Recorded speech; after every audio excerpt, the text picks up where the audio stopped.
¿Cuántos repasaron la prédica, el mensaje que compartimos hace 8 días?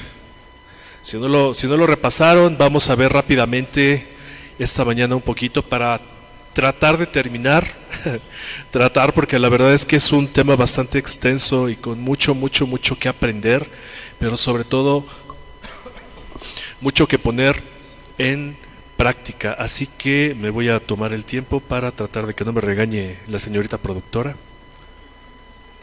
con el tiempo.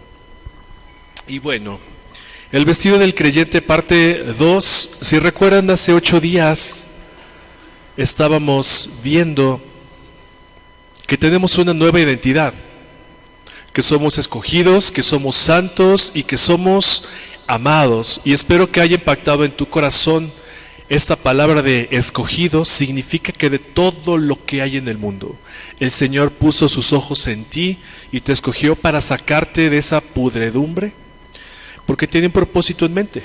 ¿Y era cuál? Hacerte santos. Santo significa apartado, para hacernos participantes de su naturaleza santa. Y todo esto lo hizo por amor a nosotros. Le mandé a Pris el video, a ver si lo puede descargar. Recuerda que les dije que les iba a presentar un video del amor de Dios. Bueno, de cómo es lo que hizo este brother del tren, que se asemeja mucho a lo que si tú darías tu vida, o tú darías la vida de tu hijo por algunos. Entonces, ojalá lo pueda poner Pris, si no, bueno, se los estaremos mandando por mensajito del grupo para que lo revisen. Pero bueno, entonces esto es lo que nos brinda nuestra nueva identidad, que somos escogidos. ¿Somos qué? Santos y amados. Ahora, nosotros necesitamos entender esto para poder vestir esta nueva ropaje espiritual. De lo contrario, nadie de nosotros lo pudiéramos estar vistiendo. Solamente el nuevo hombre interior pudiera usar este nuevo atuendo. El cambio de vestimenta espiritual debe resaltar en nuestros nuevos afectos, evidencia de una transformación interna. Se oye muy rebuscado esto, pero lo que estoy tratando de decir es que esta nueva identidad que tú tienes, que eres escogido, que eres santo y que eres amado, debe darte la identidad que Cristo ha dispuesto para ti como hijo de Dios. Significa que ya no eres un hijo del diablo, esa es la verdad, sino que ahora deberías tener nuevos afectos, deberías estar dejando esta ropa vieja. Y hacíamos esta analogía, no sé si lo recuerdan, de que tienes en tu closet un montón de ropa vieja que no quieres soltar porque es la que te hace sentir mejor, la que te hace sentir más cómodo, la que tu favorita, el pretexto que tú quieras. Y esas mismas ropas que no nos animamos a dejar son las mismas actitudes que nosotros aún guardamos en nuestro corazón, y eso lo veíamos a principio de Colosenses, no sé si recuerdan, capítulo 1 y capítulo 2, donde veíamos precisamente que es todo lo que teníamos que dejar: la ira, la concupiscencia, las pasiones desordenadas. Todo esto es ropa que ya no deberíamos estar usando. Ya tenemos una nueva naturaleza. Y para terminar de cerrar este punto, quiero que nos dirijamos a Romanos 13, del 11 al 14. Romanos 13, del 11 al 14, aquí están las citas para que no te las pierdas. Y dice el versículo 11, y esto, conociendo el tiempo, que ya es hora de levantarnos del sueño, porque ahora está más cerca de nosotros nuestra salvación que cuando creímos. La noche está avanzada y se acerca el día. Desechemos pues las obras de las tinieblas y vistámonos las armas de la luz. 13. Andemos como el día, honestamente, no en glotonerías y borracheras, no en lujurias y lascivias, no en contiendas y envidias, sino vístanse del Señor Jesucristo y no provean para los deseos de la carne. Y aquí voy a hacer una pausa para que pongamos este tiempo en manos del Señor y sea Él el que hable a nuestros corazones. Así que cierra tus ojos y disponte a orar. Mi Dios, te damos gracias por esta mañana. Nos permites escuchar tu palabra, nos permites ser confrontados y redarguidos por tu bendita revelación que está en las Escrituras, mi Dios. Ilumina nuestros corazones, que lo que aprendamos, Padre, no solo entre en nuestros oídos, sino que se haga carne en el corazón y poder vivir y experimentarlos. Te pido, Señor, que uses a este vaso de barro, que sean tus palabras, y no mi pensamiento ni sabiduría, la que sea compartida en el altar, sino que seas tú, Señor, usando todos mis sentidos, Padre. Te pedimos esto y el tiempo es tuyo.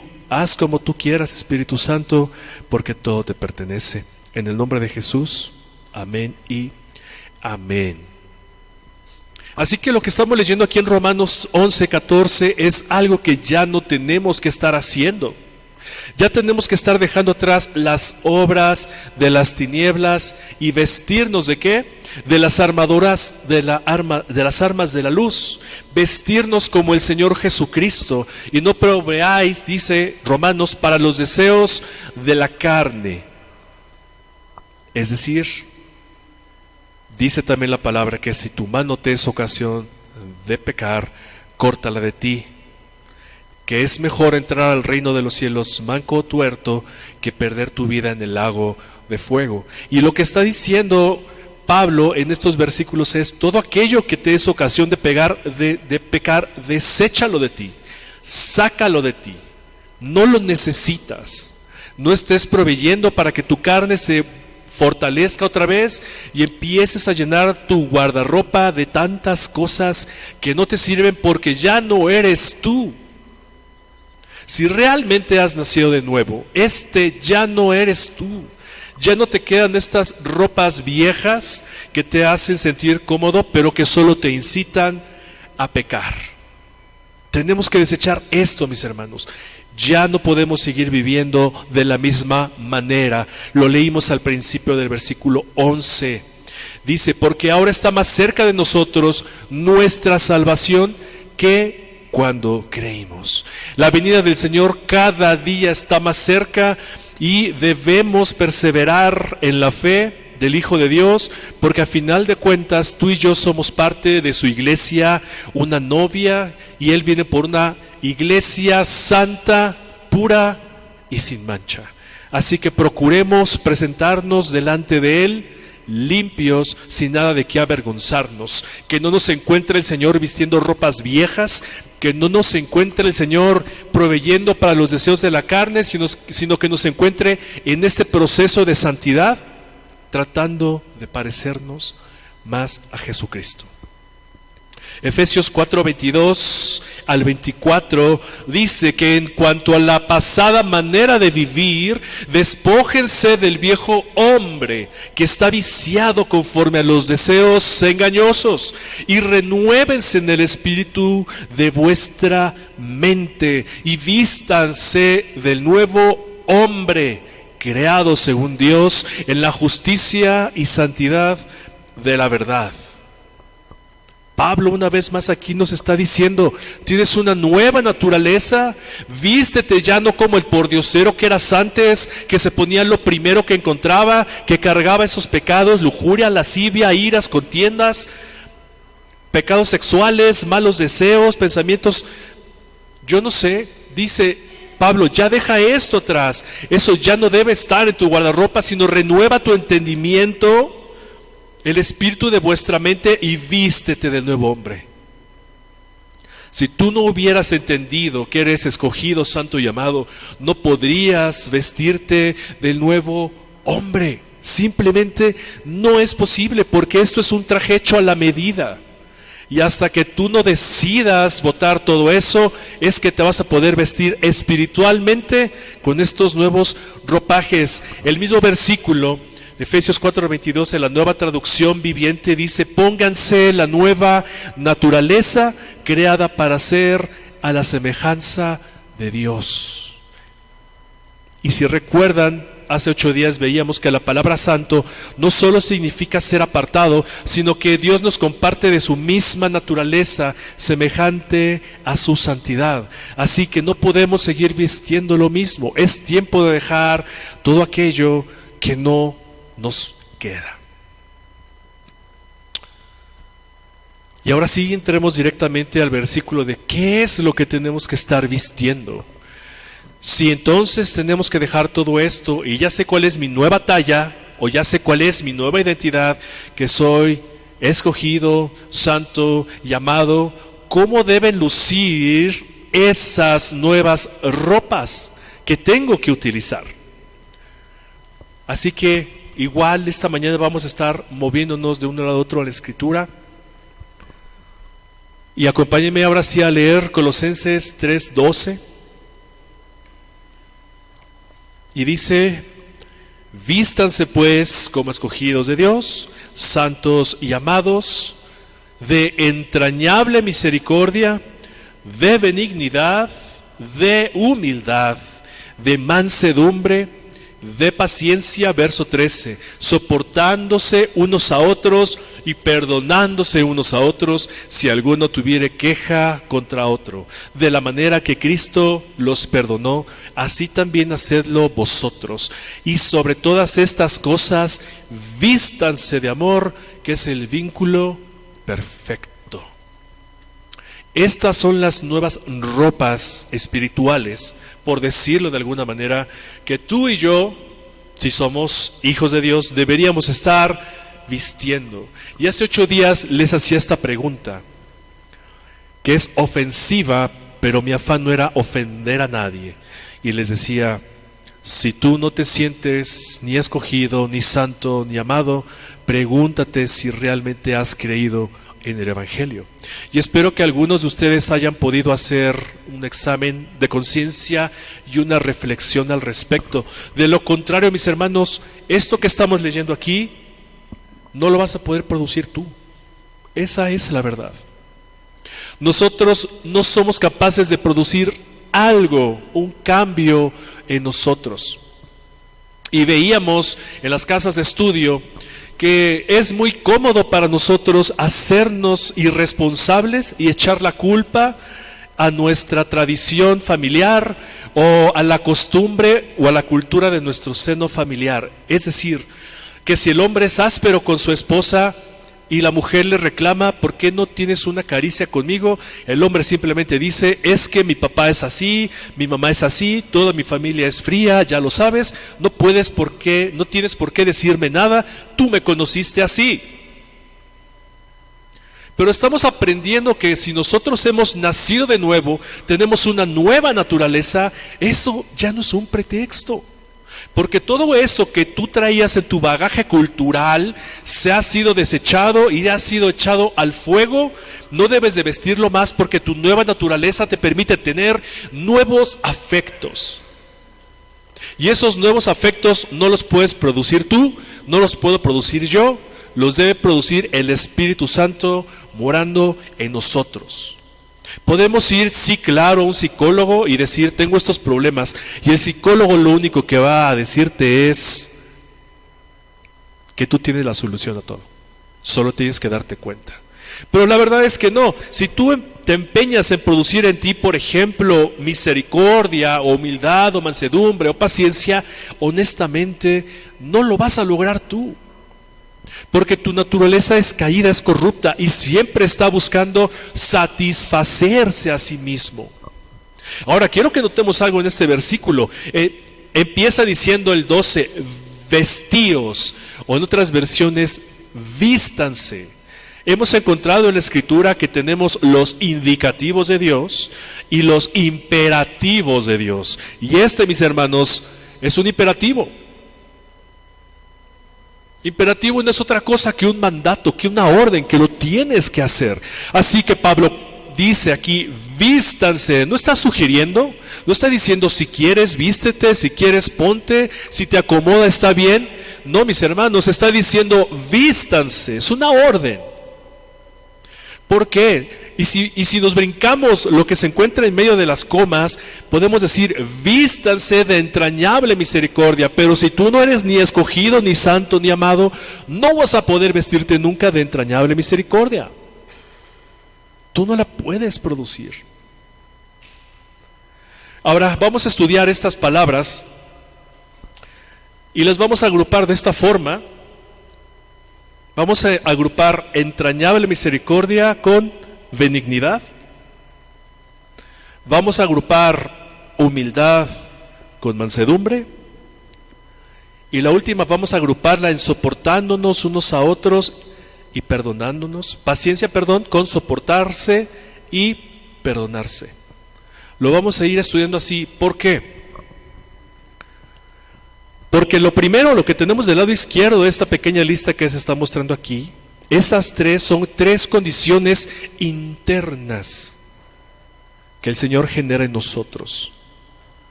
Y las otras tres que se encuentran del lado derecho es el reflejo, es el comportamiento que surge de estas tres condiciones internas. ¿A qué voy con esto? Es decir, que la entrañable misericordia que se forma en el hombre interior se ve reflejada en la benignidad. Que la humildad que es forjada por el hombre interior por medio del Espíritu Santo se refleja al mundo como mansedumbre. Y que la paciencia que Dios forma en nosotros se ve reflejada en nuestro diario vivir con la tolerancia a unos a otros y con el perdón a unos a otros. ¿Fui claro con esto? Así que las tres primeras condiciones, entrañable misericordia, humildad y paciencia, son condiciones internas que van a tener una manifestación en humildad, en benignidad, en mansedumbre y en soportarse y en perdonarse. Dicho esto, entonces vamos a entrar al primer par de palabras o frases, que es la entrañable misericordia y la benignidad. ¿Qué es la entrañable misericordia? En la nueva traducción viviente, si mal no recuerdo, dice: vístanse de tierna compasión. Pero honestamente me gusta más la Reina Valera, porque esta palabra de entrañas es algo que está dentro de uno mismo, que es algo que debe brotar desde el interior. Y como decía a un inicio, no es algo que tú puedas producir, ni que yo pueda producir, sino que es el Espíritu Santo que mora en nosotros que nos hace producirlo. Y como breviario cultural, he de decirles que los griegos pensaban que todo el pensamiento se originaba en el corazón, que todo el pensamiento surgía del corazón, y que la cabeza era encargada de enfriar la sangre, y en el hígado botaban las emociones. Eso es lo que los griegos pensaban, que las emociones surgían del hígado y que del corazón surgían los pensamientos, la lógica y el raciocinio. Bueno, hoy entendemos que no es así, pero en esos tiempos así era. Así que cuando nosotros vamos a la palabra misericordia, esta palabra viene del griego oiktirmos y significa compasión, piedad. Es decir, un sentimiento profundo que siente uno frente a la dificultad o desgracia de otro. Eso es la misericordia.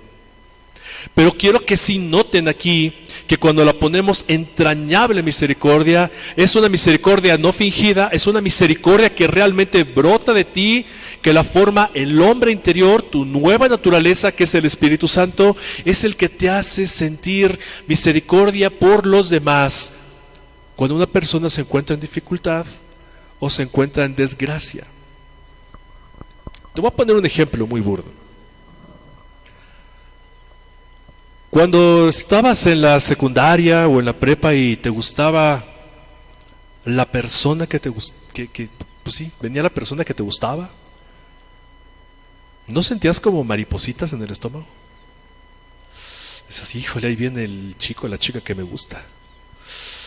Es algo que sientes aquí adentro, ¿no? Sientes como mariposas, como que se te revuelve la panza, ¿sí? ¿Y qué pasa? Eso se forma en el interior. ¿Y cómo lo externas? Con nerviosismo.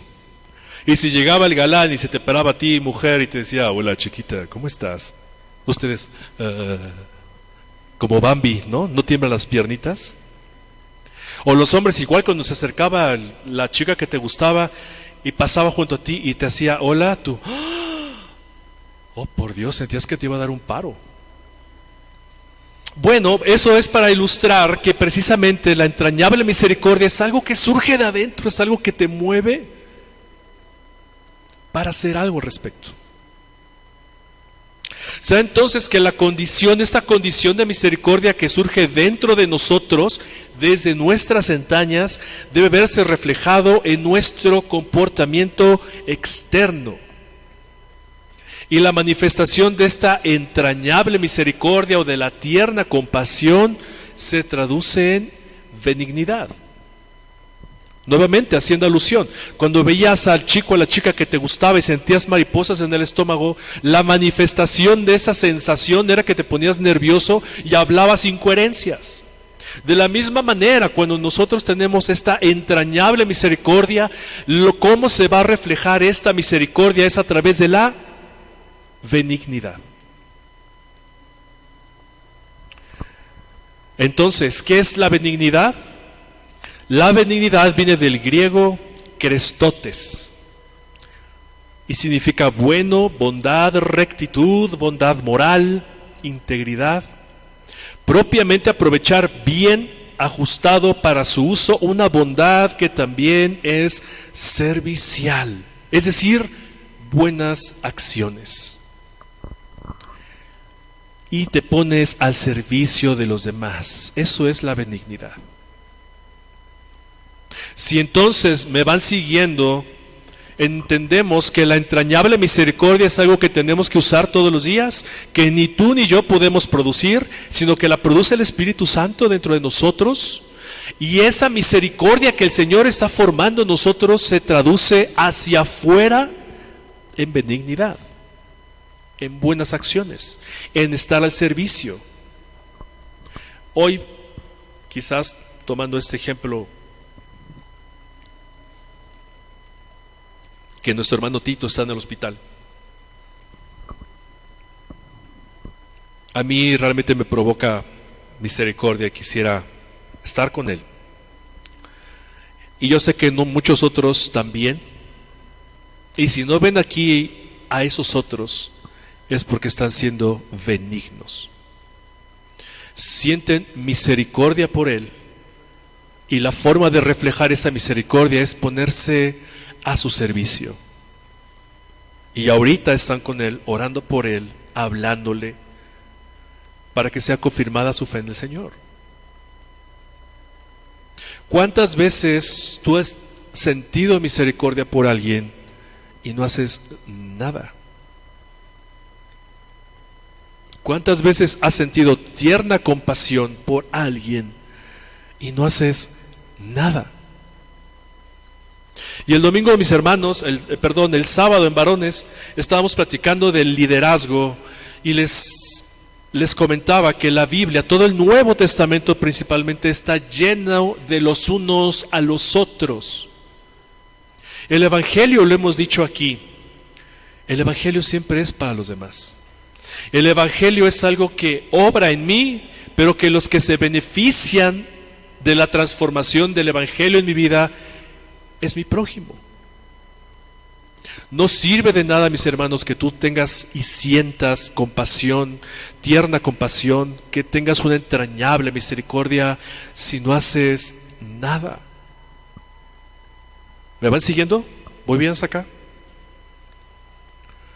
El Evangelio siempre se trata de los demás.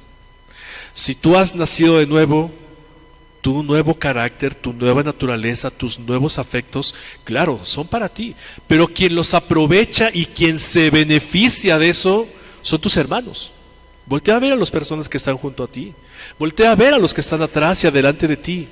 Todos ellos que están a tu alrededor se deben beneficiar de tu nueva naturaleza, de tu misericordia, que se traduce en este caso en benignidad, en buenas acciones. ¿Muy bien? ¿Me van siguiendo? Nuestra lucha debe ser contra nuestro viejo hombre interior, que se niega a morir.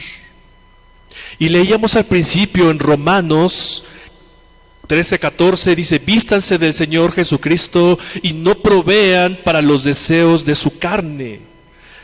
Ya no tenemos que estar ahí. Tenemos que dejar que ese hombre interior se muera para que dé paso a nuestra nueva naturaleza, que es la vida en Cristo. Y esa vida en Cristo viene porque somos escogidos, santos y amados. La entrañable misericordia no lo produces tú. La entrañable misericordia la pone el Señor en ti. Y eso que está formando en ti se debe traducir, se debe reflejar en buenas acciones, en servicio, en benignidad. Vamos a Lucas 6, 27 al 36. Y esto es todo un combo. Lucas 6, 27 al 36 dice: pero a vosotros los que oyen les digo, amen a vuestros enemigos, hagan bien a los que los aborrecen, bendigan a los que los maldicen y oren por los que los calumnien. Esto que está aquí, todo este versículo es benignidad. 29. Al que te hiera en una mejilla, preséntale también la otra, y al que te quite la capa, aún dale la túnica. A cualquiera que te pida, dale, y al que tome lo que es tuyo, no pidas que te lo devuelva. Y como quieres que hagan los hombres contigo, así también hagan ustedes con ellos. 32. Porque si aman a los que los aman, ¿qué mérito hay en eso? Porque también los pecadores aman a los que los aman. Y si hacen bien a los que los hacen bien, ¿qué mérito hay en eso? Porque también los pecadores hacen lo mismo. Y si presentan a aquellos de quienes esperan recibir, ¿qué mérito tienen? Porque también los pecadores prestan a los pecadores para recibir otro tanto. Amen pues a sus enemigos y hagan bien. Y prestad, no esperando de ello nada. Y será vuestro galardón grande y seréis hijos del Altísimo, porque Él es benigno para con los ingratos y malos. Sed pues misericordiosos, como también vuestro Padre es misericordioso. Y algo que me encanta de la Escritura es que si tú lo lees al revés, del versículo 36 hacia el 27, se complementa perfecto.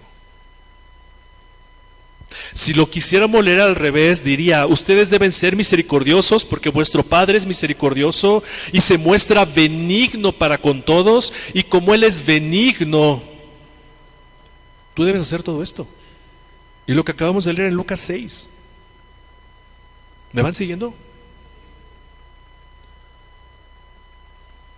La entrañable misericordia debe verse reflejada hacia el prójimo.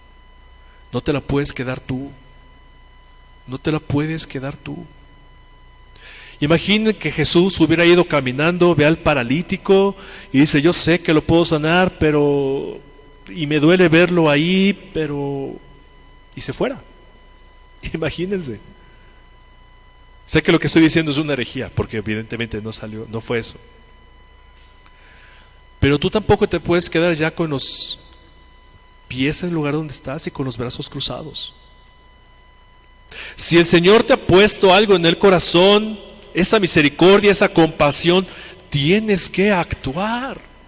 Porque eso es tu nueva naturaleza. Eso es el vestido espiritual que te estás poniendo ahora. La entrañable misericordia que se refleja ¿cómo? En benignidad, en buenas acciones y en ponerte al servicio. ¿Al servicio de quién? De tu prójimo. Ahora, mis hermanos, si tú no pones esto al servicio de tu casa, con tu esposa, con tu esposo, con tus hijos, no va a ser más fácil que lo pongas en práctica en la iglesia. Si no lo pones en práctica dentro de tu casa, no lo vas a poner en práctica afuera. Si no lo haces con tus hermanos que están alrededor de ti, ¿lo vas a hacer, como acabamos de leer, con incrédulos? ¿Lo vas a hacer con aquellos que no conocen al Señor? Seamos honestos. Dios es misericordioso y hace salir el sol para justos y pecadores. Es parejo. Nosotros siempre limitamos nuestro amor, nuestra paciencia, nuestros recursos, nuestro ánimo a aquellos que nos aman. ¿Qué mérito hay en eso?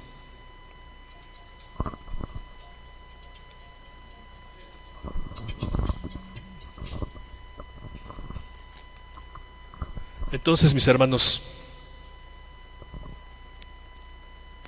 debemos de reflejar hacia los demás esto que el Señor pone en nosotros. No te lo puedes quedar. No te lo puedes quedar. ¿Vamos bien? El siguiente par es humildad y mansedumbre.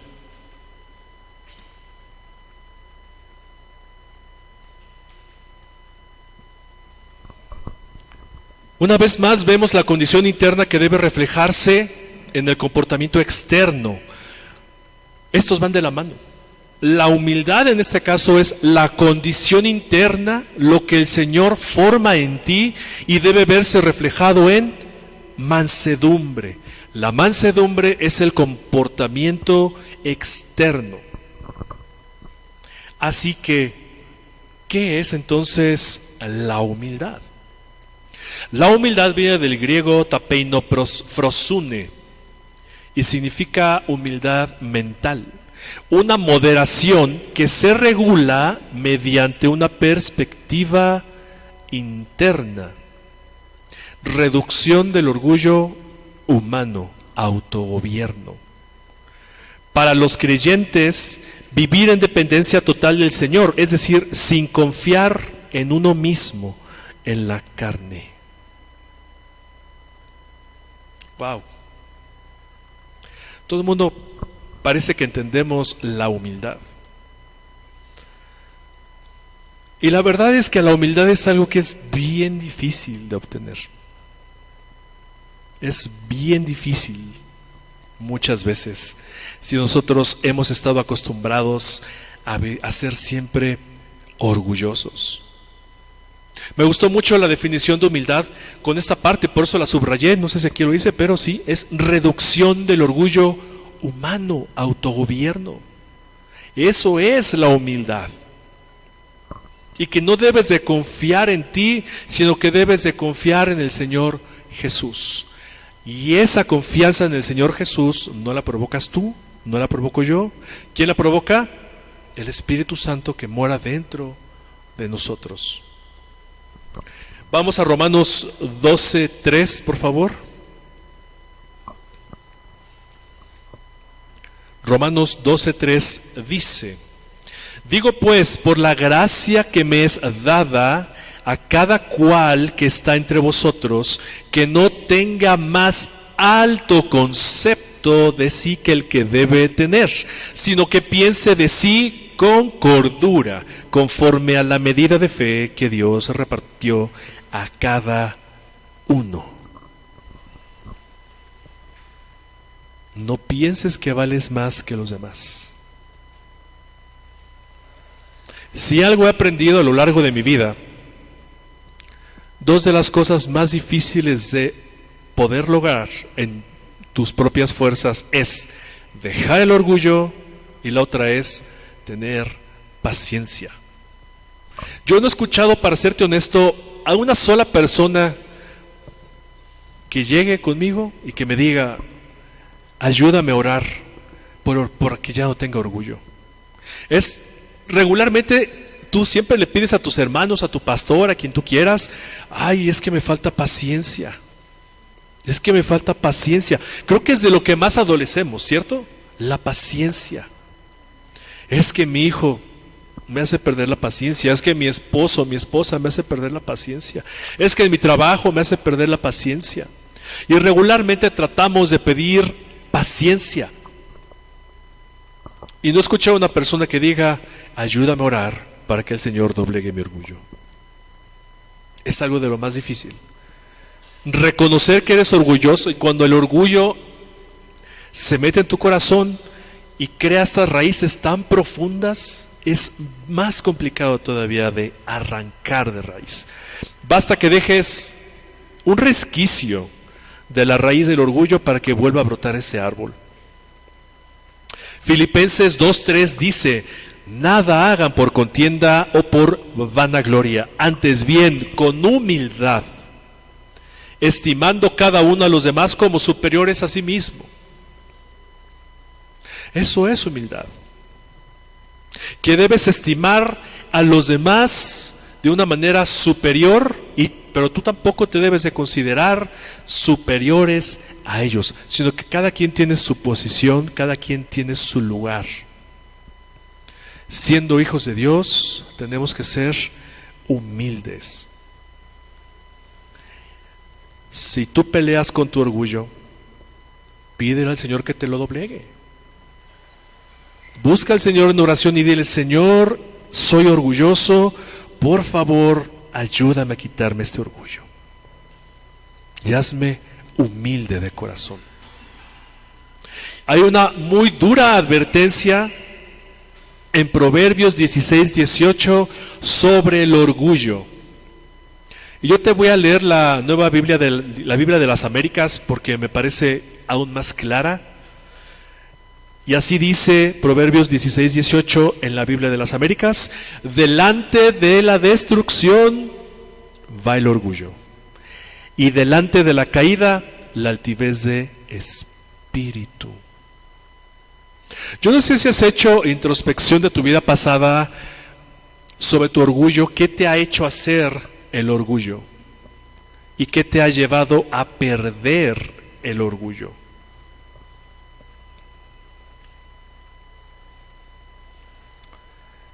El orgullo solo va a traer destrucción. El orgullo solamente nos va a acercar cada vez más a la caída. Tú puedes decir: no, es que yo no me considero orgulloso. Pero cuando te pones a analizar realmente qué es el orgullo, te vas a dar cuenta que todos tenemos orgullo todavía en nuestros corazones.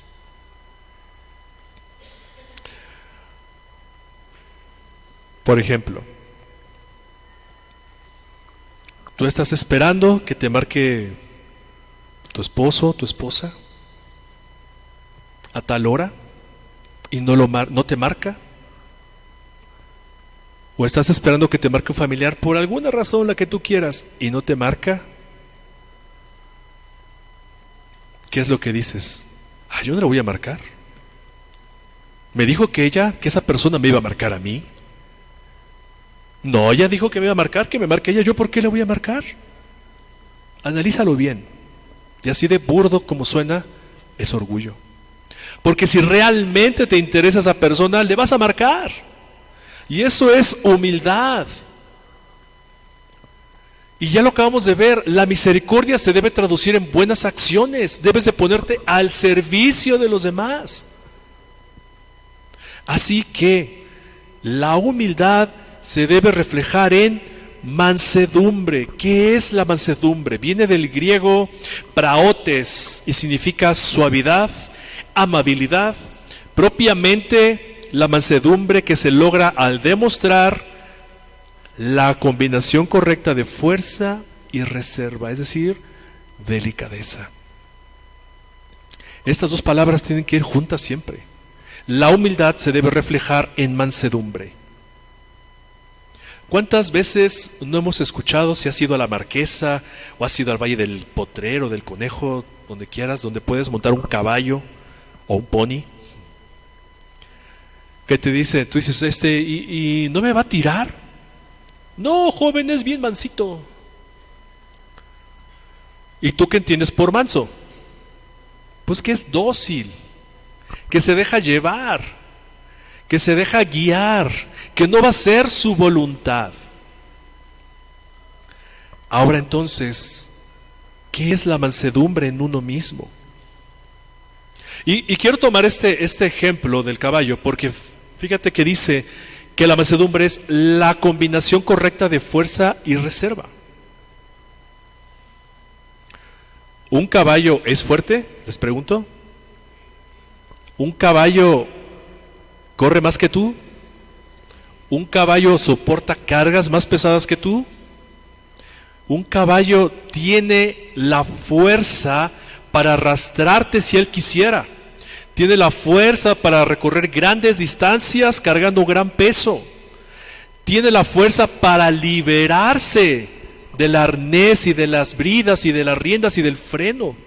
Tiene la fuerza para hacerlo. Sin embargo, la reserva. Eso es ser manso. Tú tienes la capacidad de responderle a tu marido cosas que no, sí.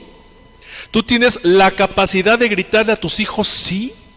Tú tienes la capacidad y la fuerza y la ira y el enojo para decirle de cosas al vecino, sí. Pero la tienes que reservar. Porque eso es ser manso. Y dado que Cristo ha puesto en ti la humildad, y el Señor dice, sean mansos como yo soy manso y humilde de corazón. ¿Ustedes no creen que el Señor Jesús podía haber desaparecido a todos con solo tronar los dedos? ¿Tiene Jesús, cuando estuvo en la tierra, tenía la capacidad de bajarse de la cruz? No pasó nada más se cerró la puerta. ¿Tiene el Señor Jesús la capacidad de bajarse de la cruz? ¿La tenía? Sí. ¿Tenía el poder de mandar a volar a los romanos y él librarse de las cadenas? Sí. ¿Lo hizo? ¿Están acá conmigo? ¿Lo hizo? No. Eso es ser manso y humilde. ¿El Señor Jesús era superior a todos los hombres? Sí, es Dios. ¿Estimó ser mayor a los hombres? No. ¿Tenía la fuerza de acabar con la maldad tronando los dedos? Sí. ¿Lo hizo? No. ¿Tú eres humilde y eres manso? ¿No menso? ¿Manso? Lamentablemente nos gana siempre la carnita. Porque si la humildad entonces es la reducción del orgullo humano y la mansedumbre es que tienes que ser tierno y guardar estas fuerzas y no responder cada una como se debe, ¿qué de todo eso estás poniendo tú en práctica? Insisto, no es algo que tú vas a lograr, no es algo que tú puedes hacer, que tú vas a obtener. Es algo que tienes que pedirle al Señor, que fortalezca tu hombre interior. Cuando yo estaba conociendo al Señor, han de saber que mi carácter el día de hoy no es como el que era. Gracias a Dios. Yo era muy explosivo. Reventaba y alebrestaba y gritaba y decía dónde la guitarra se quedó. Eso es una canción, perdón. Y me acuerdo que cuando empecé a conocer al Señor y mi mamá me decía algo y yo me enojaba porque no me gustaba lo que me decía, porque sabía que tenía razón. Me decía, pídele al Señor que te quite el orgullo. Y yo más me enojaba. Porque yo decía, yo no soy orgulloso. Y eso es orgullo. Con el tiempo, el Señor fue preparando mi corazón. Y de verdad, todavía escucho la voz de Dios, por decirlo así, que me dice, cállate, escucha. Cuando me dice algo mi esposa o me dice mi mamá algo que a lo mejor no me parece, me dice, escucha, sé manso. Sé humilde.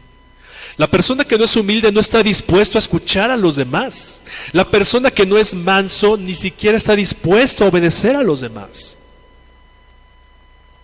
La humildad se refleja con la mansedumbre. Van de la mano. ¿Vamos bien? Mateo 11:28 dice, y 29, vengan a mí todos los que están cansados y cargados, y yo los haré descansar. Tomen mi yugo sobre vosotros y aprendan de mí, que soy manso y humilde de corazón, y hallaréis descanso para vuestras almas. No sé si entiendes ahora de manera diferente este versículo tan hermoso. Lo que está diciendo el Señor es, sé como yo soy manso y yo soy humilde de corazón. Ahora, aprende a descansar en mí y vas a hallar descanso para tu alma. Yo no puedo controlar mi carácter, Señor, yo no puedo ser manso, mucho menos puedo ser humilde. No lo vas a hacer tú. Es lo que está diciendo Mateo aquí, el Señor en Mateo. Tú no lo vas a hacer. Descansa en mí, porque ese yugo, mi yugo es fácil y ligera mi carga. Entrégamelo a mí. Tú ya estás cansado de pelearte con tu carácter, ya estás cansado de pelearte con tu mentalidad, con tu orgullo, con tu falta de humildad. Tú ya estás cansado, tú ya no puedes, déjamelo a mí. Descansa en mí. Ten la confianza y la certeza que yo voy a cambiar tu corazón. Ahora tenga cuidado con lo que pedimos, porque si tú le pides al Señor paciencia, Señor, dame más paciencia, van a venir pruebas que te ayuden a trabajar tu paciencia. Señor, ayúdame a ser humilde, van a venir pruebas para que tú seas humilde. Señor, quiero ser más manso, te va a poner pruebas para que seas manso. Pero tenemos que confiar en esto, que vamos a hallar descanso para nuestras almas en el momento en el que dejamos que se encargue de nuestro carácter, de nuestro corazón y de nuestro hombre interior. No lo vamos a hacer nosotros, soy insistente en esto, porque las veces que tú has querido alcanzar seguramente la paciencia no lo has logrado. Las veces que tú has querido callarte la boca cuando alguien te recrimina algo y no lo has podido hacer. Aprende a descansar en el Señor. Señor, calla mi boca cuando esté enojado.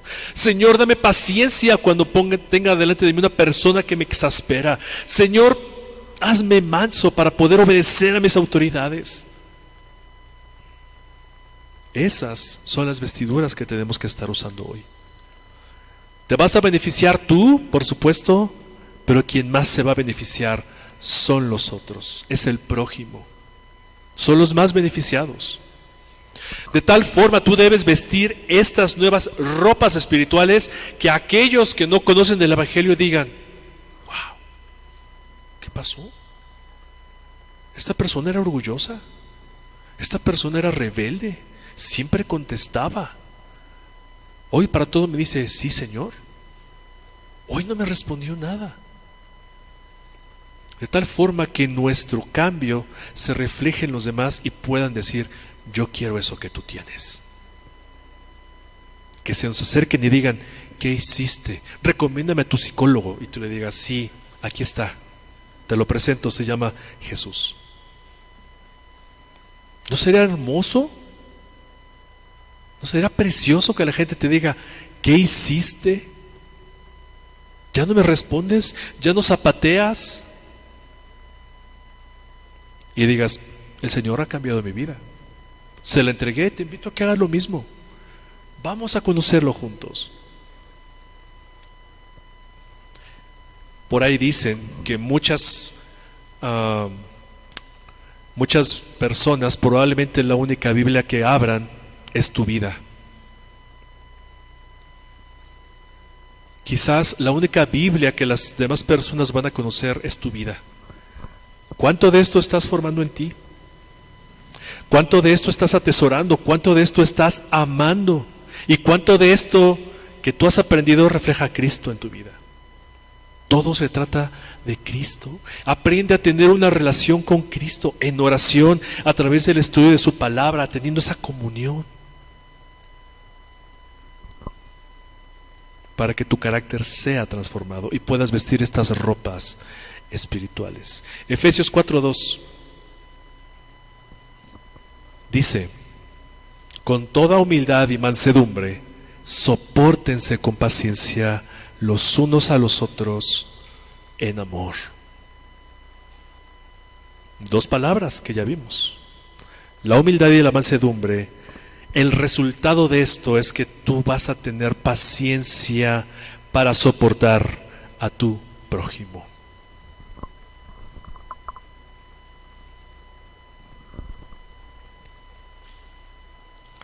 Gálatas 6:1 dice: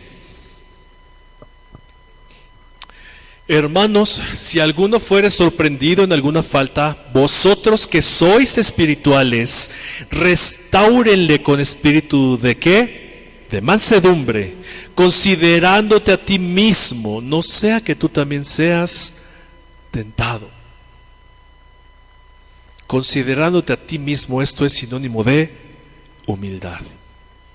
La humildad y la mansedumbre son amigas, son hermanas y van de la mano a todos lados.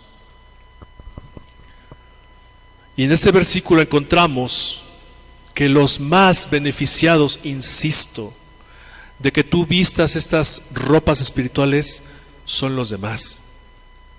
Porque estamos leyendo aquí que si alguien fuera sorprendido en alguna falta, imagina que ves a uno de tus hermanos que se encuentran aquí presentes, lo sorprendes en una falta, tú debes ser manso, tienes que ser humilde y tienes que ir a restaurarlo, exhortándolo. Hermano, ¿qué pasó? ¿Por qué caíste? ¿Por qué pecaste? ¿Qué puedo hacer para que restaures tu vida en esta parte? Pero ¿cómo tenemos que hacerlo? Con humildad y con mansedumbre. Por eso dice el versículo: no sea que tú también seas tentado. Es decir, que no puedes llegar con tu hermano y decirle: ya vi que pecaste, ya vi que fallaste, yo no he fallado, yo no he pecado ahí, te voy a ayudar a restaurarte. Que llegas con una altivez en el corazón, eso no puede suceder. Eso no puede suceder. Necesitas ser manso y necesitas ser humilde. Y no solo ahí, aquí Pablo está hablando de los hermanos dentro de una iglesia, pero ¿cuánto más en tu casa? Las familias forman iglesias. Y si no empiezas a utilizar esta ropa espiritual dentro de tu casa, no vas a poder restaurar a nadie de fuera de ella. Necesitas practicar la humildad y la mansedumbre dentro de tu casa. Si tu esposo, tu esposa te hizo algo, practícalo ahí. Si tus hijos, por alguna razón, no obedecen, debes de practicar esto. No alterarlos, no los provoquen a ir a padres. Y ahí la palabra padre se refiere a los padres varones, no a padre y madre. Dice: padres, no provoquéis a ir a vuestros hijos. Se refiere a los padres varones. Así que nosotros tenemos que practicar en casa estos nuevos afectos: la humildad y la mansedumbre. Primera de Pedro 3:15 dice: sino santificad a Dios, el Señor en vuestros corazones, y estad siempre preparados para presentar defensa con mansedumbre y reverencia ante todo el que demande razón de la esperanza que hay en vosotros. La mansedumbre no solo debe demostrarse dentro del cuerpo de Cristo, sino todos aquellos que son incrédulos. Porque leímos anteriormente en Lucas 6: si amas a los que te aman, ¿qué hay con eso? Si perdonas a los que te perdonan, no hay beneficio en eso, no hay mérito. ¿De qué sirve que muestres humildad y mansedumbre dentro de tus hermanos? ¿Que te vean que eres un buen cristiano? Pero en cuanto sales por esa puerta, te encuentras al señor que está estorbando la salida de tu auto, vas y le dices de lo que se va a morir. ¿De qué se trata entonces? Ellos allá afuera lo necesitan más que tú y yo aquí adentro, honestamente, mis hermanos. Porque somos y deberíamos ser representantes de Dios en la tierra. Ese es el propósito por el cual Dios nos creó, que representáramos su imagen en la tierra. Que bueno, después de Génesis 3 sabemos que Eva pecó, todo se fue lejos de lo que era el diseño original. Y hoy nos toca esforzarnos con Cristo de la mano a restaurar eso que se había perdido. Así que todo este ropaje que estamos viendo espiritual, no solo lo traigas aquí no sirve. Y no es que no sirva, más bien que es más necesario allá afuera.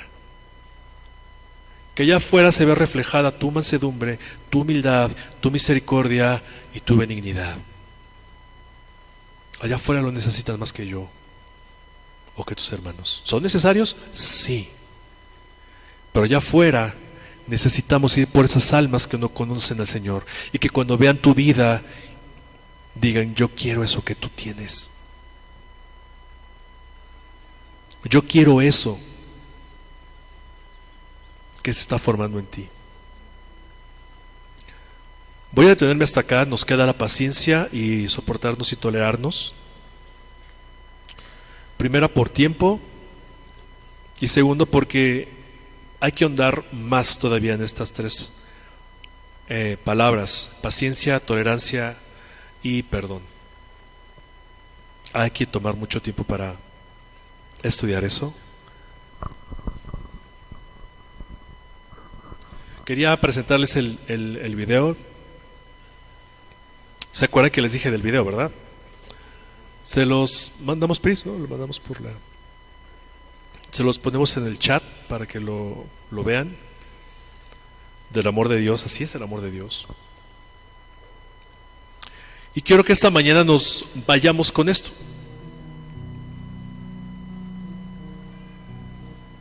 Que una vez que hemos entendido nuestra identidad en Cristo, no es opcional el vestirnos de entrañable misericordia, de benignidad, de humildad y mansedumbre. Es un mandato. Si eres nacido de nuevo, si tienes la identidad en Cristo, es un mandato que te vistas de esto. No es opcional. No es opción. Y estas vestiduras espirituales sirven aquí, pero allá afuera hay más necesidad. Porque nosotros tenemos que extender la gracia de Dios hacia los de afuera. Nosotros tenemos que decirle a todo mundo que Cristo ha cambiado nuestras vidas. Nosotros tenemos que decir a los demás que Dios los ama. Y que por amor a ellos, nosotros presentamos humildad, mansedumbre, misericordia y benignidad. Amén. Cierra tus ojos y oremos para que el Señor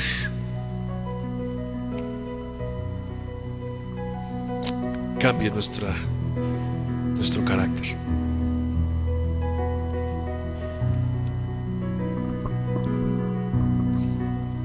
Mi Dios, te damos gracias por tu bendita palabra y tu enseñanza. Gracias porque nos confrontas, pero no para hacernos sentir mal, Señor, sino para ver cuán lejos estamos todavía de la estatura de Cristo. Pero que esto, Señor, que hemos aprendido no sea un pesar en nuestros corazones, sino que más bien sea un aliento que aún queda mucho camino por recorrer contigo de la mano. Y tomados de la mano contigo, el camino es fácil, porque tú lo has dicho, que es fácil y ligera tu carga. Así que el camino, por más pesado que sea, no lo es, porque tú vas con nosotros tomados de la mano. Padre, que esto que hemos aprendido, tú, Señor, nos ayudes a vestirnos de esto. No es algo que nosotros podamos provocar, es algo que tu Espíritu hace en nosotros. Te pedimos, Padre, que nos hagas conscientes de nuestras debilidades para poder presentar esto delante de ti y tú nos lleves a ejercitarnos en la fe y poder desarrollar estas cualidades, vestirnos como tú, vestirnos de Cristo, que tú eres perfecto, que fuiste manso y humilde de corazón y que fuiste, eres y has sido y serás benigno con nosotros, porque por la entrañable misericordia, por tus misericordias seguimos vivos. ¿Qué mayor ejemplo necesitamos que tú, Señor? Sé tú más en nosotros y nosotros cada vez menos, para que podamos reflejar a todos aquellos que están fuera de tu iglesia lo que tú haces con nosotros. Que podamos predicar el Evangelio con nuestra vida, con nuestro testimonio, a fin de que ellos puedan conocerte a través de nosotros. Y una vez, Padre, que hemos llamado su atención, poderles compartir tu poderoso mensaje de salvación. Muévenos para poder hacer aquello que tú ya has planeado. Te lo pedimos, Padre, en el nombre del Señor Jesucristo. Amén.